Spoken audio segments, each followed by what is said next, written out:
नमस्कार, मी अरमान पठाण. आपण बघत आहात शार्प न्यूज.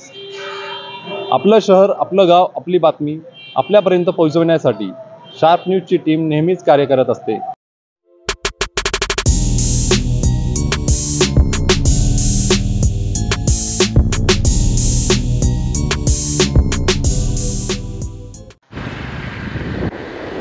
उमराणे येथे वादळी वाऱ्यासह मुसळधार पावसामुळे कांद्याच्या शेळमध्ये निवारासाठी थांबलेल्या तरुणाचा दुर्दैवी मृत्यू.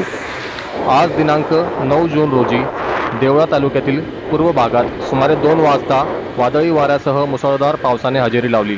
या अचानक आलेल्या पावसामुळे व्यापारी तसेच शेतकऱ्यांचे प्रचंड नुकसान झाले आहे.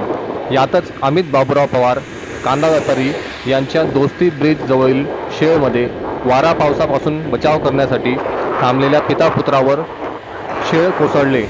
यात भाऊराव शंकर आहिरे हे जखमी झाले आहेत, तर पुत्र देवीदास भाऊराव आहिरे वय 38 यांचा मृत्यू झाला आहे. तर तिसगाव येथील इंदिरानगर परिसरात वीज कोसळून एक बैल तर एका 20 वर्षीय तरुण आकाश शरद देवरे याचा मृत्यू झाल्याची माहिती समजत आहे. उमराणे परिसरात आज झालेल्या पावसामुळे कैलास धोंडीराम देवरे व नारायण शिवमन देवरे या दोघा शेतकरीच्या कांद्यांच्या शेळाचे पत्रे उडाल्याने त्यांचेही प्रचंड नुकसान झाले आहे. उमराणे येथील प्रभारी तलाठी परदेशी तात्या तसेच देवळा पोलीस नितीन बाराहाते गुजर साहेब व त्यांचे सहकारी यांनी घटनास्थळी भेट देऊन पंचनामा केला आहे, तर प्रशासनाकडून भरपाई द्यावी अशीही नुकसानग्रस्तकडून मागणी होत आहे.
फक्त